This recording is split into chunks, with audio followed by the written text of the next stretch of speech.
Hi guys, good morning. June 2, 2029 హిందీలోని editorial చూద్దాం. ఈ వీడియోలోకి వెళ్ళబోయే ముందు ఈ వీడియోని మీరు చివరి వరకు చూడండి. నచ్చితే లైక్ చేయండి, షేర్ చేయండి. మీరు ఏదైనా చెప్పాలి అనుకుంటే కింద కామెంట్ రూపంలో తెలియచేయండి. ఇంకా సబ్స్క్రైబ్ అవ్వనోళ్ళు ఎవరైనా ఉంటే సబ్స్క్రైబ్ అవ్వండి. Thank you very much. ఇక ఫస్ట్ ఆర్టికల్ వచ్చి ఓమ్నియస్ సిగ్నల్స్. అంటే ఓమ్నియస్ సిగ్నల్స్ అంటే ఏంటంటే రాబోయే కాలంలో భావి తరాలు అంటాం, లేకపోతే జరగబోయే కాలంలో ప్రమాదకరమైనటువంటి అంశం అనేది ఏదైనా సంభవించింది అనుకోండి, దాన్ని ఓమ్నియస్ అంటాం అనమాట. సో ఓమ్నియస్ సిగ్నల్ అంటే రాబోయే కాలం అంతా కూడా చాలా ప్రమాదకరమైన పరిస్థితులు, గడ్డు కాలం అని చెప్పే ఆర్టికల్ అనమాట. అంటే ఇదేంటంటే ఈ పూర్తిగా మన యొక్క కోవిడ్-19 కారణంగా మన ఆర్థిక పరిస్థితి అనేది పూర్తిగా మందగమనంలో ఉంది, లేకపోతే తిరోగమనంలో ఉంది. సో ఇలాంటి సిచ్యువేషన్లో మనకు ఏం సంకేతాలను ఇస్తుందంటే ఆర్థికంగా మనం ఇంకా చితికిపోయి దిగజారిపోయే అవకాశం ఉందని చెప్తున్న ఆర్టికల్ అనమాట. Growth figures will worsen as India weights for full impact of lockdown. అంటే ఇప్పుడు ఈ యొక్క గ్రోత్ ఫిగర్స్ అనేవి ఇంకా రాబోయే కాలంలో ఇంకా దిగజారిపోతాయి.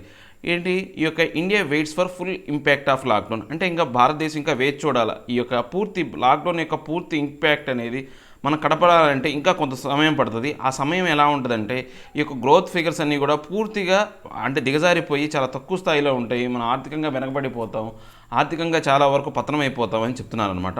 ఓకే, ఈ ఆర్టికల్లోకి వెళ్ళబోయే ముందు ఒకసారి దీంట్లో డిఫికల్టీ వర్డ్స్ మనం చూద్దామండి. ఈ డిఫికల్టీ వర్డ్స్ నుండి నేను కింద డిస్క్రిప్షన్లో PDF లింక్ అనేది ఇస్తున్నాను. ఎవరైనా కానీ ఈ వీడియోను చూడబోయే ముందు కానీ లేదా ఈ ఆర్టికల్ను పేపర్లో చదవబోయే ముందు ఒకసారి ఈ డిఫికల్టీ వర్డ్స్ను డౌన్లోడ్ చేసుకొని చదవడానికి ట్రై చేయండి. దీనివల్ల ఏంటంటే మీకు ఈజీగా ఉంటుంది. దాంతోపాటు నేను కింద ఈ యొక్క డిస్క్రిప్షన్లో ఈ హిందూ పేపర్ PDFను కూడా ప్రొవైడ్ చేస్తున్నాను. ఎవరికైతే పేపర్ అవైలబిలిటీలో లేదో వాళ్ళు డౌన్లోడ్ చేసుకొని పేపర్ చదవడానికి ట్రై చేయండి. ఇక డిఫికల్టీ వర్డ్స్లోకి వస్తే ఓమ్నియస్, థ్రెటనింగ్, బేర్ఫుల్, భావి సూచికమైన, ప్రోగ్నోస్టికేట్, ఫోర్కాస్ట్, ప్రిడిక్ట్, దీర్ఘదృష్టి, స్ట్రింజెంట్, స్ట్రిక్ట్, రిజిట్, కఠినమైన, స్టాచ్యూటరీ, లీగల్, చట్టబద్ధమైన, మెలైస్, అన్హ్యాపీనెస్, అన్ఈజ్, అశాంతి, మైర్, ఎన్మెష్, క్యాచప్, చిక్కుకొను, ఎబేట్, డిక్రీజ్, రెడ్యూస్, తక్కువ, క్షీణించు, డివాస్టేటింగ్, డిస్ట్రక్టివ్, ర్యూనియస్, విధ్వంసకర, కన్స్ట్రైంట్, లిమిట్, రెస్ట్రిక్షన్, నిరోధ, ఇంపరేటివ్, వైటల్, క్రూషియల్, అనివార్యం. ఇవి దీంట్లో ఉన్న డిఫికల్టీ వర్డ్స్ అండి. ఇక మనం ఆర్టికల్లోకి వెళితే India's economy is in a severe slowdown that is only going to get worse in a pandemic stricken world. అంటే ఈ యొక్క వ్యాధి చేత పూర్తిగా బాధింపబడుతున్న ఈ ప్రపంచంలో రాబోయే కాలంలో మన భారతదేశ ఆర్థిక వ్యవస్థ అనేది పూర్తిగా నిదానం వచ్చింది, ఇంకా వరస్ట్గా దరిద్రంగా తయారవుతుంది, బాగా దిగజారిపోతుంది అని చెప్తున్నారు అనమాట. 3 months after Finance Minister Mandarins prognosticated that India's growth slowdown had bottomed out, the latest economic data has belied that prediction. అంటే ఈ యొక్క మన యొక్క ఫైనాన్స్ మినిస్టర్ ఏంటంటే ఆమె అంచనా వేసిందనమాట. ఈ యొక్క భారతదేశం యొక్క స్లోడౌన్ అనేది ఈ యొక్క ఆర్థిక విధానం అనేది మందగమించడం అనేది తగ్గిపోయింది, దాని యొక్క ప్రభావం తగ్గిపోయి మళ్ళీ తిరిగి పునరుద్ధరించబడుతుందని 3 నెలల క్రితం ఆమె ఒక ప్రిడిక్షన్ చెప్పిందనమాట. ఆమె అంచనా వేసింది. ఆ అంచనా అనేది ఇప్పుడు లేటెస్ట్గా వచ్చిన డేటా ఏదైతే ఉందో అది తప్పు అని చెప్పిందనమాట. ఆ ప్రిడిక్షన్ అనేది ఆమె వేసిన అంచనా అనేది పూర్తిగా తప్పు అని చెప్పేసి ఇప్పుడు లేటెస్ట్ ఎకనామిక్ డేటా అనేది చెప్పిందనమాట. Crucially, the GDP growth estimates for the January-March quarter and the full fiscal year barely reflect the impact of the public health crisis and the stringent lockdowns which were imposed nationwide only from March 25th.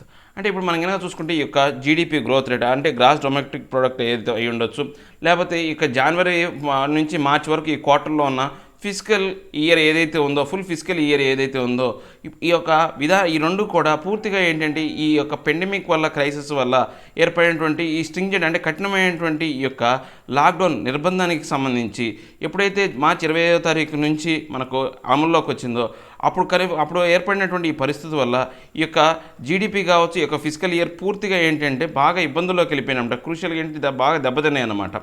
The NSO's estimates show fourth quarter and fiscal 2019-20 growth slumped to 3.1% and 4.2%. అంటే ఇప్పుడు యొక్క national statistic office వాళ్ళ యొక్క estimation లెక్కల ప్రకారం ఏంటంటే fourth quarter ఒకటి, next physical year 2019-20 fourth క్వార్టర్కి వచ్చేసి 3.1% పడిపోతే ఈ ఫిజికల్ ఇయర్ మొత్తం 2019-20 సంవత్సరం మనం చూసుకుంటే కనుక 4.2% అనేది వృద్ధి రేట్ అనేది పడిపోయిందనమాట. Respectively the slowest pace in 11 years. అంటే ఇది చూడడానికి ఎలా ఉందంటే గడిచిన 11 సంవత్సరాల్లో ఇంత తక్కువ అంటే యొక్క గ్రోత్ రేట్ అనేది ఎప్పుడు నమోదు అవ్వలేదన్నమాట. ఇదే చాలా అత్యంత తక్కువదన్నమాట 11 సంవత్సరాల్లో. The government says the lockdown impacted data flow and with a statutory reporting timelines extended the estimates would likely undergo revision.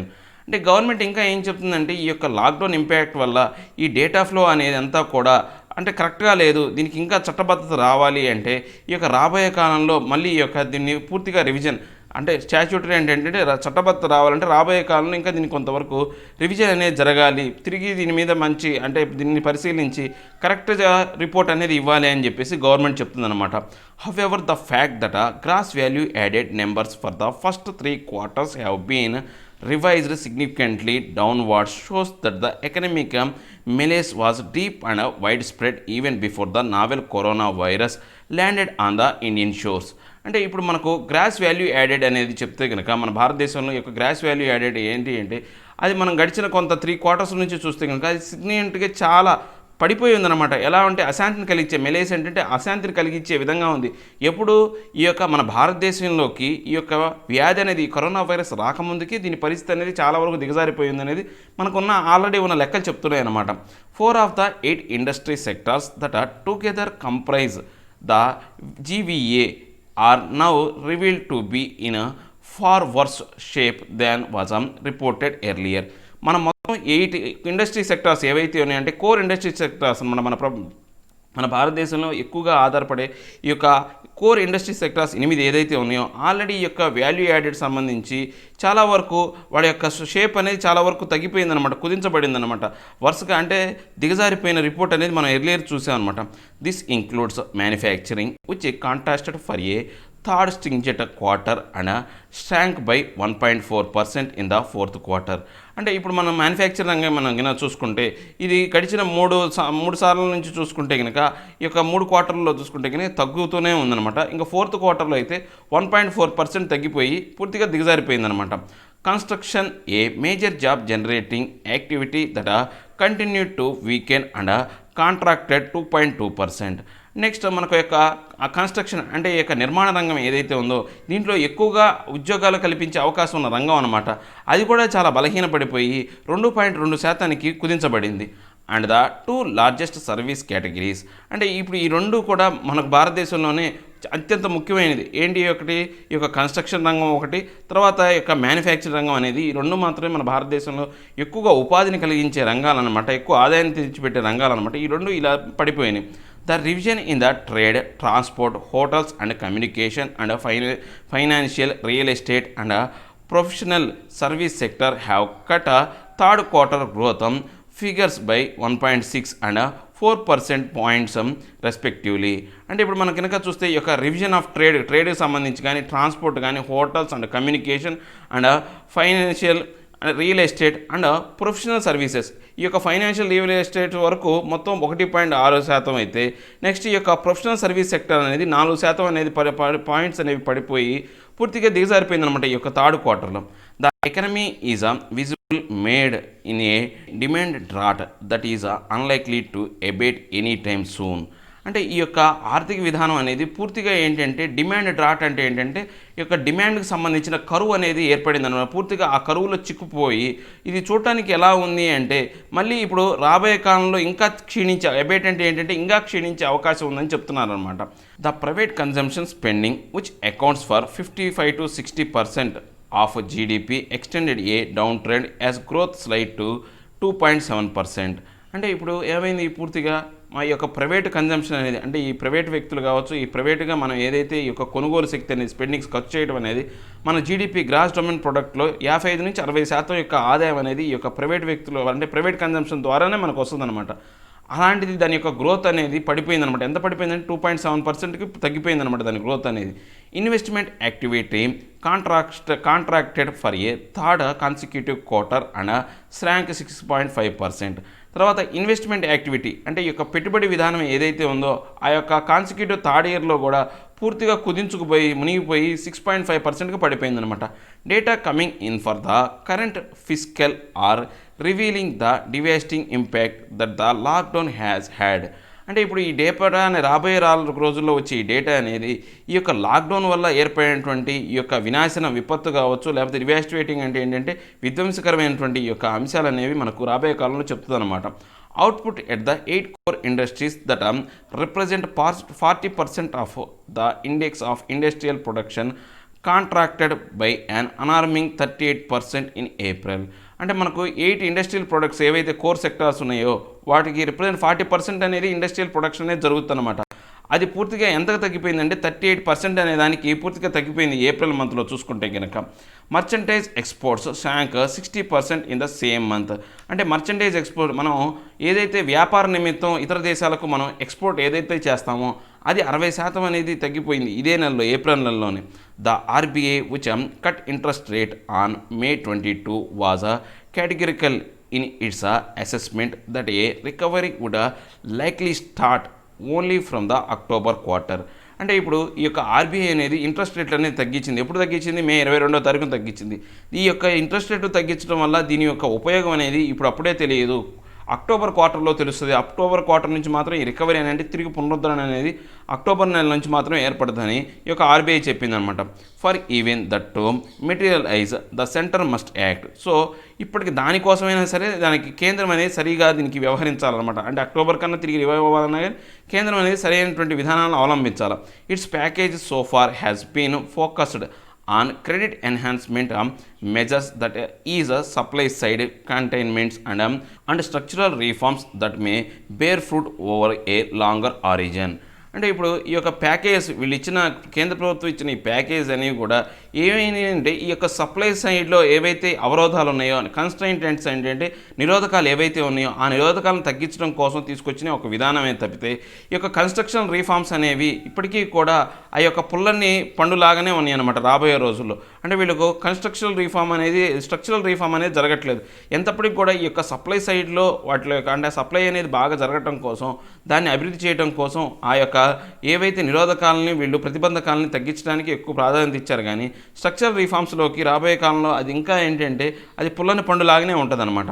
But the imperative now is to bite the bullet and apt for a massive physical stimulus that actually puts cash in the hands of consumer and the millions of jobless youth in order to help revive demand. అంటే ఇప్పుడు ఇంకా మనకు imperative అంటే ఏంటంటే అనివార్యం అనమాట. ఇప్పుడు మనం అనివార్యంగా చేయవలసిన పని ఏంటి అంటే ఇంకేమీ లేదు.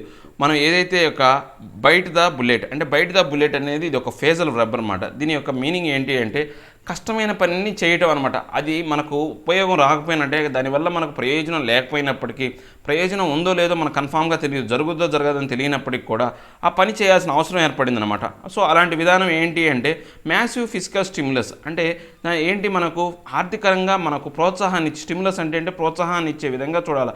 ఏం చేయాలి? దీనికోసం ఈ యొక్క మనీని ఈ యొక్క కన్జ్యూమర్ చేతుల్లో పెట్టి ఎవరైతే ఈ యొక్క ఉద్యోగం లేని యూత్ ఎవరైతే ఉన్నారో వాళ్ళని తిరిగి అభివృద్ధి చేయడం కోసం, వాళ్ళ చేతుల్లో డిమాండ్ పెంచడం కోసం, వాళ్ళ ద్వారా ఈ యొక్క డిమాండ్ పెంచడం కోసం వాళ్ళ చేతుల్లో ఎక్కువ శాతం మనీ అనేది పెట్టాలన్నమాట. అంటే ఎక్కువగా అప్పులు ఇవ్వటం, కేంద్ర ప్రభుత్వాలు కావచ్చు ఈ యొక్క ప్యాకేజీల రూపంలో వాళ్ళ సహాయాలను ఇచ్చి వాళ్ళకి చేతుల్లో డబ్బులు పెట్టి ఆ డబ్బులు చలామణి అయ్యే విధంగా చూడటం అనేది ఇది ఎంతవరకు మంచి ఫలితాలను ఇస్తుందనేది తెలియదు.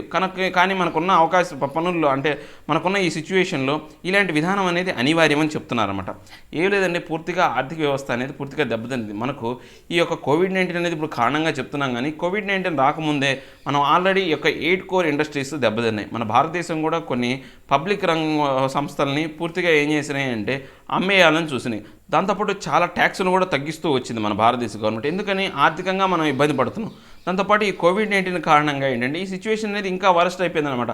రాబోయే రోజుల్లో ఈ పరిస్థితి ఇంకా దిగజారిపోతుంది. ఇలాంటి సిచ్యువేషన్లో మన భారతదేశం మన దగ్గర ఉన్నటువంటి ఏకైక ఆప్షన్ ఏంటి అంటే ఈ యొక్క డిమాండ్ సైడ్ ఏదైతే ఉందో ఆ సప్లై చైన్ని పెంచడం కోసం ఏంటంటే జనాల మధ్యలో ఆ యొక్క మనీని చలామణి చేయడం కోసం వాళ్ళకి ఆ డబ్బులను డిస్ట్రిబ్యూట్ చేయడం తప్ప వేరే ఆప్షన్ అనేది లేదని చెప్తున్నాను అనమాట.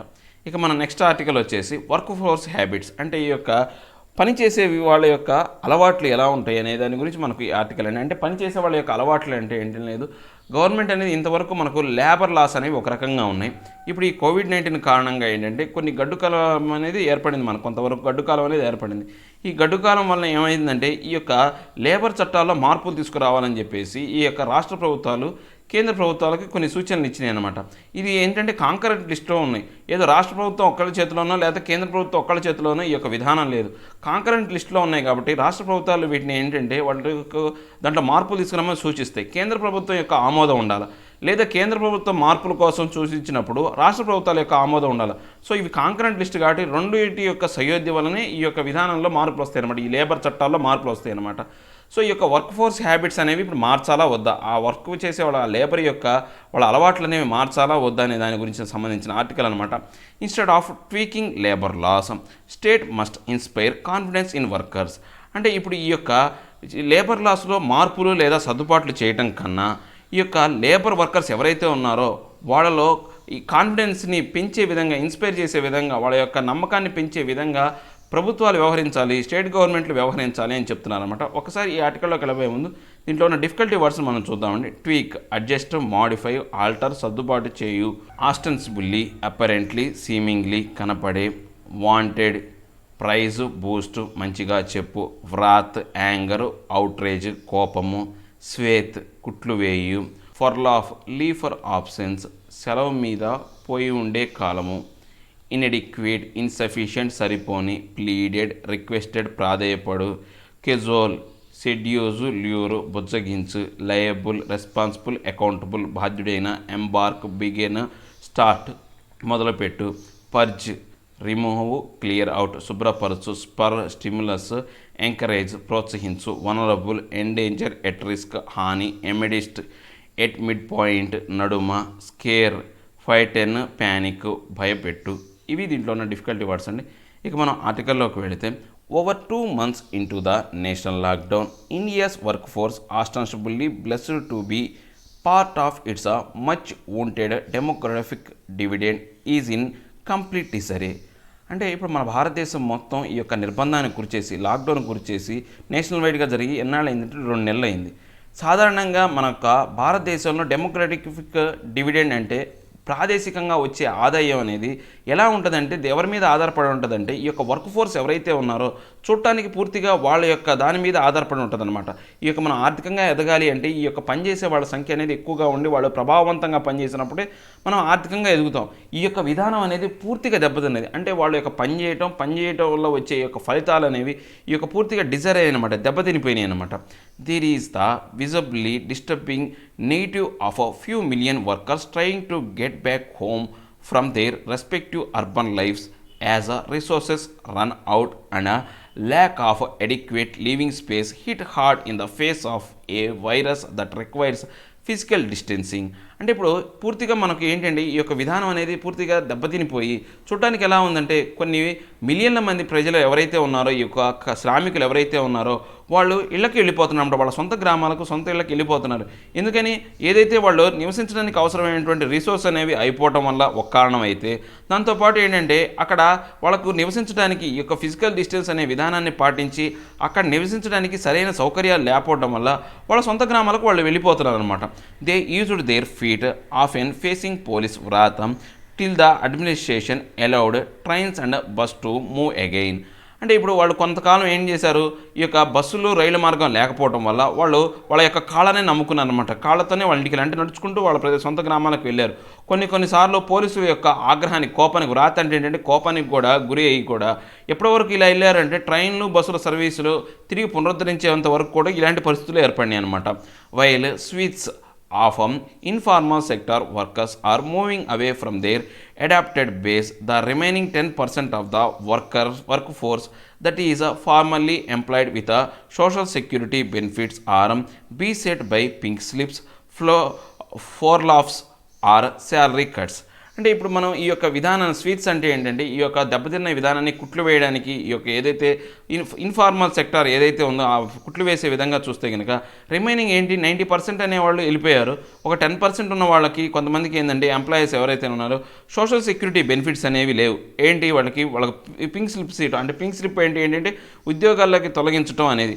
కొంతమందికి ఏంటంటే ఫర్లాఫ్స్ అంటే వాళ్ళు ఏంటంటే కొంతకాలం సెలవుల మీద ఉద్యోగాల నుంచి విరమణ ఇవ్వటం అనమాట. తర్వాత వాళ్ళకి శాలరీ కట్స్ అనేవి ఇవ్వడం జరుగుతుంది. ఎందుకని ఆర్థికంగా ఈ యొక్క కంపెనీలు కూడా ఆ యొక్క భారాన్ని మోసే పరిస్థితుల్లో లేవన్నమాట. The trend driven by the slump in economic activity cuts across sector. So ఈ యొక్క విధానం అనేది ఈ యొక్క పూర్తిగా ఎకనామిక్ యాక్టివిటీ ఇలాంటి విధానం అనేది అన్ని రంగాల్లో కూడా అన్ని సెక్టార్లో కూడా పూర్తిగా ఉందన్నమాట. Restrictions have eased slightly but a return to normalcy has uh proved challenging even for the films that are allowed to operate largely due to inadequate manpower. అంటే ఇప్పుడు ఈ రిస్ట్రిక్షన్స్ అనేవి కొంతవరకు ఆ సడలింపులు అనేవి ఏర్పడినప్పటికి కూడా ఈ యొక్క నిబంధనలో కొంత సడలింపులు ఇచ్చినప్పటికి కూడా ఈ యొక్క విధానం అనేది పూర్తిగా ఇంతకుముందు నార్మల్గా రావాలి అంటే ఇది ఇంకా ఛాలెంజింగ్ అనమాట, మనకు సవాళ్ళతో కూడుకుందనమాట. ఎందుకని ఈ యొక్క మనపై ఇన్ఎడిక్వేట్ మ్యాన్ పవర్ అనమాట. అంటే ఈ యొక్క కంపెనీలు కానీ లేకపోతే ఈ యొక్క వ్యవస్థలు నడవడానికి సరిపోయేంతటువంటి మానవ శక్తి అనేది లేకపోవడమే ఈ యొక్క మెయిన్ కారణం అనమాట. Industry representatives have pleaded with the labor minister to casual workers to return to their workplaces on being summoned, and if that does not prove effective, make them liable for action under relevant industrial labor legislation. అంటే ఈ యొక్క industrial representatives అంటే ఈ యొక్క పారిశ్రామిక రంగానికి చెందినటువంటి ఈ యొక్క రిప్రజెంటేటివ్స్ ఎవరైతే ఈ యొక్క పారిశ్రామిక అధినేతలు ఎవరైతే ఉన్నారో ఈ యొక్క లేబర్ మినిస్టర్తో వాళ్ళు ఏం చెప్పారంటే ఆ వర్కర్లను కేజువల్ అంటే ఏంటంటే బుజ్జగింపులు, వాళ్ళని బుజ్జగించి తిరిగి పనుల్లోకి వచ్చే విధంగా వాళ్ళకి సమ్మన్ అంటే ఏంటంటే ఒక విధిని జారీ చేయండి, ఒక ఆర్డర్ని జారీ చేయండి. లేదా అలాంటి విధానం కనుక ఎఫెక్టివ్గా పనిచేయకపోతే అంటే మీ మాట కూడా వినకుండా వాళ్ళు ఎఫెక్టివ్గా పనిచేయకపోతే ఆ యొక్క మనం తీసుకునే నిర్ణయం అనేది ప్రభావవంతంగా లేకపోతే ఈ యొక్క లేబర్ చట్టాల్లో ఏవైతే ఈ యొక్క పనిచేసే ఈ లేబర్కు బాధ్యుడైనటువంటి అంటే లయబుల్ అనమాట, బాధ్యుడై ఉన్నటువంటి ఈ చట్టం ఏదైతే ఉందో ఆ చట్టాల్లో కొన్ని మార్పులు తీసుకురావాలని చెప్పేసి వాళ్ళు ఈ యొక్క ఏదైతే లేబర్ మినిస్ట్రీని వాళ్ళు అర్థించారనమాట. ప్లీడెడ్ ఏంటంటే ప్రాధాయపడటం, అర్థించడం అనమాట. Relaxations have also been sought in statutory wage payments for April and May when little work happened. అంటే ఇప్పుడు వీళ్ళు అంటే చట్టబద్ధంగా ఇచ్చే ఈ యొక్క జీతాలు కావచ్చు, ఈ పేమెంట్స్ కావచ్చు, ఆ డబ్బులు అనేవి ఏవైతే ఉన్నాయో దాంట్లో కూడా కొన్ని రిలాక్సేషన్స్ ఇచ్చారనమాట, కొన్ని కుదింపులు అనేవి ఇవ్వడం జరిగిందనమాట. ఎందుకని ఏప్రిల్ మేలో ఈ యొక్క వర్క్ అనేది చాలా వరకు తక్కువగా జరిగింది కాబట్టి దానికి సంబంధించి వాళ్ళు ఆ జీతాలు ఇచ్చుకోలేక చాలా వరకు తగ్గించారనమాట. Several states offered a temporary fix stretching permissible working hours from 8 to 12 so that productivity can improve even with a less than optional staff strength. అంటే ఇప్పుడు చాలా రాష్ట్రాలు అనేవి ఈ యొక్క ఏదైతే వర్కింగ్ అవర్స్ ఏవైతే ఉన్నాయో మనం ఏంటంటే మన యొక్క లేబర్ చట్టం ప్రకారం ఏంటంటే లేబర్ లాస్ ప్రకారం మనిషి అనేవాడు రోజుకి 8 గంటలు మాత్రమే పనిచేయాలి. ఈ చట్టంలో మార్పులు తీసుకొచ్చి వీళ్ళు 8 నుంచి 12 గంటల వరకు పనిచేసే అవకాశాన్ని కల్పించారనమాట. దీనివల్ల ఏమైందంటే తక్కువ మంది జనాభా ఉన్నప్పటికీ అంటే తక్కువ మంది యొక్క లేబర్ వర్క్ ఫోర్స్ ఉన్నప్పటికీ కూడా ఎక్కువ ప్రొడక్టివిటీ వచ్చే అవకాశం ఉందనే ఉద్దేశంతో ఇలా చేశారన్నమాట. While Rajasthan withdraw such an order, Uttar Pradesh, Madhya Pradesh and some other have used occasion to embark on a purge of labor laws, citing the need to spur investor confidence and revive job creation. So Rajasthan అనేది ఆ రాష్ట్రం అనేది ఇలాంటి విధానం నుంచి బయటకు వచ్చిందన్నమాట. 8 గంటల నుంచి 12 గంటలు చేయడం అనే విధానం నుంచి బయటకు వచ్చింది. కానీ ఉత్తరప్రదేశ్, మధ్యప్రదేశ్ మాత్రం ఈ యొక్క సమయాన్ని ఆసరాగా తీసుకొని అంటే వాళ్ళు ఎంబార్క్ అంటే మొదలు పెట్టడం అనమాట. ఈ యొక్క స్టార్ట్ చేశారు, మొదలు పెట్టారు. ఏంటి ఈ యొక్క లేబర్ చట్టాల్లో అంటే పూర్తిగా ఈ యొక్క శుభ్రపరచడం కోసం లేకపోతే ఈ లేబర్ చట్టాల్లో పూర్తిగా సమూల ప్రక్షాళన చేయడం కోసం, దాంతోపాటు ఈ యొక్క ఇన్వెస్టర్లో కాన్ఫిడెన్స్ని ప్రోత్సహించడం కోసం, ప్రోత్సహించడం కోసం దీంట్లో మార్పులు తీసుకొచ్చి 8 గంటల నుంచి 12 గంటలు చేసే విధంగా వాళ్ళు చట్టంలో మార్పులు తీసుకొచ్చారన్నమాట. Labour unions have protested this wholesale scrapping that would leave employees vulnerable in many aspects. ఈ యొక్క కార్మిక సంఘాలు లేబర్ యూనియన్స్ ఏవైతే ఉన్నాయో దీనికి వ్యతిరేకంగా పోరాడుతున్నాయి అనమాట. ఇలాంటి పూర్తిగా అన్ని అంశాలు అనేవి పక్కన పడేయటం అనేవి అంటే ఈ యొక్క లేబర్ కోసం వాళ్ళ యొక్క పరిరక్షణ కోసం ఏర్పాటు చేసిన చట్టాలు అనేవి స్క్రాపింగ్ అంటే చెత్తబుట్టలో పడేయటం వల్ల ఏమవుతుందంటే ఈ యొక్క వర్కర్స్ అందరినీ కూడా చాలా వరకు ప్రమాదకరమైన హానికరమైనటువంటి వనరబుల్ అంటే ఏంటంటే హానికరమైన ప్రమాదకరమైన పరిస్థితుల్లో చాలా రంగాల్లో మమ్మల్ని హానికరమైన పరిస్థితుల్లో పడేసినట్టు ఉందని చెప్పేసి వాళ్ళు దీన్ని తీవ్రంగా వ్యతిరేకించారనమాట. Being a concurrent subject in the constitution, states however need the centre's nod to effect these changes and for now labour minister Santosh Kumar Gangwar appears inclined to agree. అంటే ఇప్పుడు ఈ యొక్క విధానం అనేది ఈ లేబర్ చట్టంలో మార్పులు తీసుకురావడం అనేది మన భారత రాజ్యాంగంలో కాంకరెంట్ లిస్టులో ఉందన్నమాట. అంటే ఉమ్మడి అధికారాలు అంటాం మనం. ఉమ్మడి అధికారాలు అంటే రాష్ట్ర ప్రభుత్వం కేంద్ర ప్రభుత్వం యొక్క రెండిటి యొక్క ఆమోదం అనేది ఉండాలి. ఆమోదం ఉన్నప్పుడు మాత్రమే చట్టాలు అవుతాయి అనమాట. ఈ కాంక్రీట్ లిస్టులో ఉన్నాయి కాబట్టి ఇప్పుడు సెంటర్గా అనే దానికి అంటే సెంటర్ దగ్గర నుంచి ఈ యొక్క పర్మిషన్ అనేది అవసరం అనమాట. నాడంటే వాళ్ళ యొక్క ఆమోదం అనేది అవసరం అనమాట. ఈ చట్టంలో మార్పులు తీసుకురావాలంటే. కానీ ఇప్పుడు ఉన్న ప్రస్తుతం ఏమైంది అంటే ఇప్పుడు ప్రస్తుతం ఉన్నటువంటి ఈ యొక్క లేబర్ మినిస్టర్ సంతోష్ కుమార్ గ్యాంగ్వార్ అనే అతను ప్రస్తుతం ఈ యొక్క విధానాన్ని తీసి పక్కన పెట్టాడు. అంటే దీనికి ఇష్టపడలేదు. ఈ లేబర్ చట్టంలో మార్పులు తీసుకొచ్చే విధానాన్ని ఆయన ప్రోత్సహించుకుంటే దాన్ని పక్కన పడేశాడు అనమాట. Official instructions to keep paying employees amidst the lockdown have not worked evenly, while tweaks such as lowering the EPF contribution rate do not amount to much relief for firms or their staff. అంటే ఇప్పుడు ఈ యొక్క official instructions ప్రకారం మనం చూసుకుంటే ఈ employees ఎవరైతే ఉన్నారో ఈ లాక్డౌన్ మధ్యలో కూడా కొంతమంది పనిచేశారనమాట. వాళ్ళకు చాలా వరకు ఏంటంటే వాళ్ళకు లోయర్ పీఎఫ్ అనమాట ఆ యొక్క వేతనాల్లో సర్దుబాటు చేసి ఆ యొక్క lowering the EPF contribution rate కూడా తగ్గించారనమాట. ఇలాంటి విధానం వల్ల ఆ యొక్క స్టాఫ్కి కానీ లేకపోతే ఈ యొక్క ఆర్గనైజేషన్స్ కానీ ఉపయోగం లేదు. దీనివల్ల ఏమైంది ఆ యొక్క ఈపీఎఫ్ రేట్ తగ్గించడం లేకపోతే వాళ్ళ యొక్క ఇచ్చే వేతనాల్లో సర్దుబాట్లు చేయడం వల్ల ఏంటంటే ఆ వర్కర్స్ అనేవాళ్ళు ఆ యొక్క పని చేయడానికి ఇష్టపడలేదు. దానివల్ల ఏమవుతుంది ఆ కంపెనీలు కూడా పనిచేయడానికి ఇష్టపడడం వల్ల ఏమవుతుంది ఆ కంపెనీలు కూడా దెబ్బతింటాయి అనమాట. While the nature of work is changing and greater spending is needed on hygiene, the immediate challenge is to inspire employees' confidence. అంటే ఇప్పుడు ఏంటి అంటే ఇప్పుడు మనం పనిచేసే విధానం అనేది చాలా వరకు మారిపోయిందనమాట. ఇది సవాళ్ళతో కూరుకుందనమాట. అంటే ఈ యొక్క వాళ్ళు పనిచేసే చోట హైజీన్ అంటే మంచి విలువలతో అంటే శుభ్రత అనేది పారిశుద్ధ్యం అనేది అవసరం అక్కడ పనిచేసే వాళ్ళకి. అది ఇప్పుడున్న పరిస్థితుల్లో చాలా ఇమ్మీడియట్ ఛాలెంజ్ అనమాట. రాబోయే కాలంలో పెద్ద సవాలుగా ఏర్పడుతుందనమాట. ఈ సవాల్ని అధిగమించి ఈ యొక్క వర్కర్లో వాళ్ళ యొక్క నమ్మకాన్ని పెంచే విధంగా కాన్ఫిడెన్స్ని పెంచే విధంగా ఇన్స్పైర్ ద కాన్ఫిడెన్స్ నమ్మకాన్ని ప్రోత్సహించే విధంగా ఇప్పుడు ఈ యొక్క ప్రభుత్వం అనేది చర్యలు తీసుకోవాలి. Most migrant workers are running scared of the pandemic. చాలా వరకు ఈ వలస కూలీలు అనేవాళ్ళు ఈ యొక్క మైగ్రెంట్ వర్కర్స్ అంటే వలస కూలీలు వాళ్ళు ఏంటంటే చాలా వరకు ఈ యొక్క వ్యాధి కారణంగా చాలా వరకు భయపడుతున్నారు. స్కేర్డ్ అంటే ఏంటంటే భయపడుతున్నారు అనమాట, భీతి పడుతున్నారు, భయపెడుతుందన్నమాట వ్యాధి అనేది.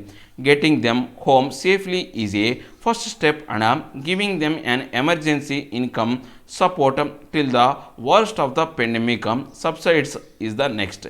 అంటే ఇప్పుడు ఏంటి వాళ్ళని ముందు వాళ్ళ సొంత గ్రామాలకు సొంత ఇళ్లకు పంపించడం అనేది ఫస్ట్ స్టెప్ అనమాట. దానికి ఎమర్జెన్సీగా మనం తీసుకోవాల్సిన ఫస్ట్ స్టెప్. తర్వాత ఏంటంటే ఈ యొక్క వర్క్ ఫోర్స్ ఎవరైతే ఉన్నారో వాళ్ళకి ఆర్థికపరమైనటువంటి ఆదాయానికి సంబంధించినటువంటి సపోర్ట్ ఇచ్చి సబ్సిడీస్ ఇచ్చి అది చేయాల్సిన ఆ పెండమిక్ నుంచి బయటపడేంత వరకు ఈ యొక్క విధానాన్ని అంటే వాళ్ళకి ఆర్థికంగా చేయూతనివ్వాల్సిన అవసరం అనేది అది నెక్స్ట్ స్టెప్ అనమాట. But for them to return to work enthusiastically over time, it is equally critical to reorient India's current approach to urban and industrial housing, workplace, social security and minimum wage standards. అంటే ఇప్పుడు మనం కనుక చూసుకుంటే వాళ్ళని ఇళ్ళకు ఎంతూసియాస్టికలీ అంటే వాళ్ళకి ఇళ్ళకు పంపించడం అనేది మనకు అత్యుత్సాహంగా మనం ఒక విధానాన్ని అవలంబించామన్నమాట. వాళ్ళకి సరైన విధానంతో వాళ్ళ సొంత గ్రామాలకు మనం చేరనీయకుండా చేసాం. అంటే ఈ యొక్క బస్సులు లేకుండా వాళ్ళు కాలినడకనే వెళ్ళే విధంగా చూసాం. ఇప్పుడున్న పొజిషన్లో ఏంటంటే మన భారతదేశం అనేది రీఓరియంట్ అనమాట. తిరిగి తన యొక్క విధానాన్ని మార్చుకోవాలి. ఎలాగా ఈ యొక్క ఇండస్ట్రియల్ హౌసింగ్ గురించి అంటే ఈ యొక్క పారిశ్రామిక వాడల్లో ఉన్నటువంటి ఇళ్ళ గురించి కానీ తర్వాత ఈ యొక్క వర్క్ ప్లేస్ సెక్యూరిటీ అనమాట.